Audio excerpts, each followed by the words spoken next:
Catan Logic Puzzle. This is a puzzle in the style, in the vein of Rush Hour and other games of this kind that came out in the last 10 years or so.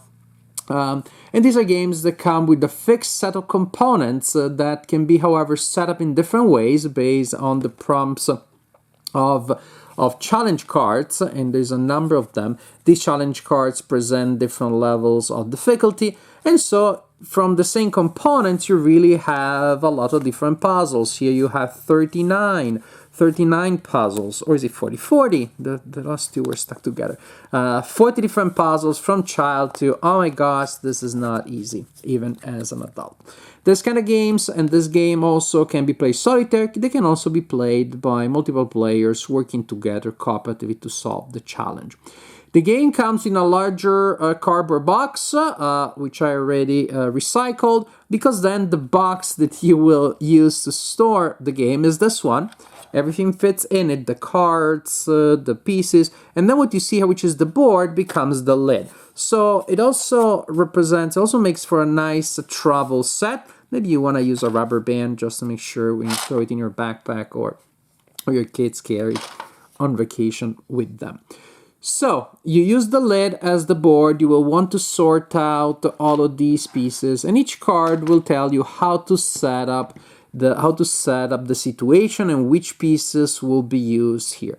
Your job will be to take all of these pieces, fit them on the board so that all of the settlements and the cities, the villages and the cities, are all connected.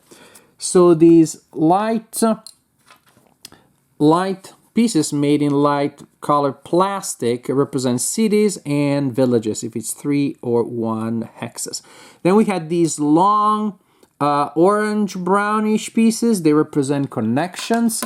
And we had the bandits. No one likes the bandits, but they are there to make things more interesting.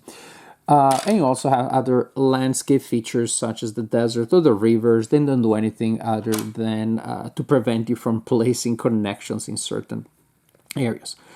A couple of other details. These connections here, they show you different types of goods that are traded along those connections. It's Catan. Trading really is, the heart of the matter.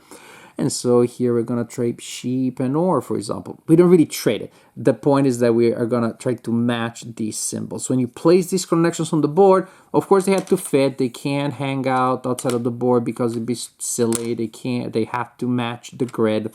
And the symbols can only touch the same kind of symbols, sheep with sheep, wheat with wheat, and so on and so forth.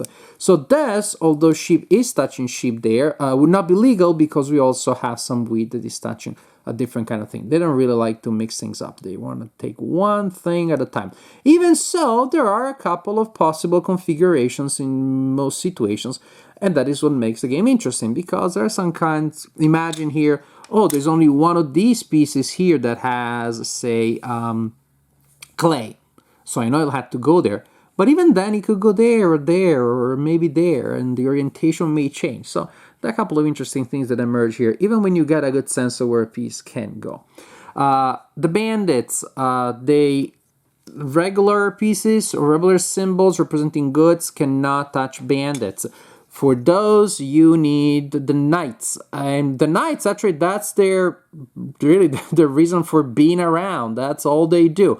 Not only can they go next to a bandit, but they must. So when you place these pieces on the board, they have to be touching a bandit. And I found that very often that is sort of like the linchpin to solving the puzzle, because then narrows it down. Okay, that piece can only go this or there, but again, in different ways. And so, for example, this would be a legal placement. I don't know if it's a good placement because I haven't solved this puzzle yet. I set it up for you. But it would be a legal placement. I'm already, yay, tried to connect the village there. That is touching the bandit, so I'm okay there. And now I'm looking, well, ore and sheep. This would be another legal placement, for example, if I can fit it. But if I cannot fit it, then it's not legal. Oh, that is not okay, for example. Then I'll move it up here, but now it's not connected. Then I try to turn it. That doesn't work either. And so as you can see, sometimes it's not as easy. It's not as easy. I'm already here. You know, my mind is already going faster than I can. Then I can make it work while also thinking at the same time. This would be legal, for example, but then also this would be, and this would not be. So, or I hypothesize that it could go there, so I have wood there. Oh, and then I place a 9 next to that, rubber there, booyah. And so, I really have no idea what I'm doing. If I hit the right solution and I gave you a spoiler, I apologize. That was absolutely not meant. But I don't think that's going to be a big possibility here. Or is it? It's not. So, these are fun puzzles. These are nice, fun pieces to manipulate. They are nicely produced. I'm going to put these pieces out, and when I finish this review, I'm actually going to try to solve it. I enjoy playing with these puzzles. I went through many of the challenges, and they are well scaled. They really keep the promise of giving you a kind of game which is entertaining for kids, but then it gets to levels that definitely will be mainly accessible to expert players, most of them adults. The production is really, really nice. These pieces, again, are sturdy, well done. The icons are nice. The fact that the box and the lid fit together, hold everything together in one neat package. All very nice. I think it's a really nicely designed puzzle. One thing maybe for some of the earlier scenarios, setting up the game sometimes, again, for the early scenarios, takes almost as much as to solve it. But that is also something that Rush Hour and other games of that kind have in common. But maybe here one thing is that you set up a game like Rush Hour, okay, the red car and the green car and that truck or that color, they're very different from one another. So they're easy to tell apart. Here, when you're playing the game, if you want to play some scenarios, one after the other, you really want to sort out these pieces well and carefully, simply because, especially when it comes to these three pieces here, the 3 hex pieces with the knight, they just look a little bit like each other, and so you gotta be a little more careful. I would say setting up takes just a second more than setting up other games of this family. And also here they're a little bit scattered here, so they have to make sure, okay, that one or that one, I mean, to make sure that I have them all.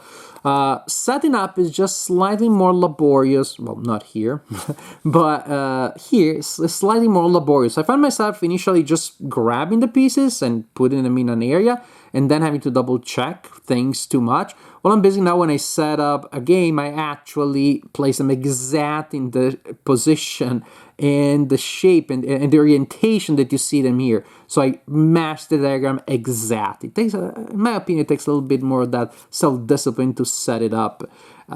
Because you can see, just at a glance, they're not as easy to tell apart. But if this is the only minus I can think of, that tells you that this puzzle is one that I like.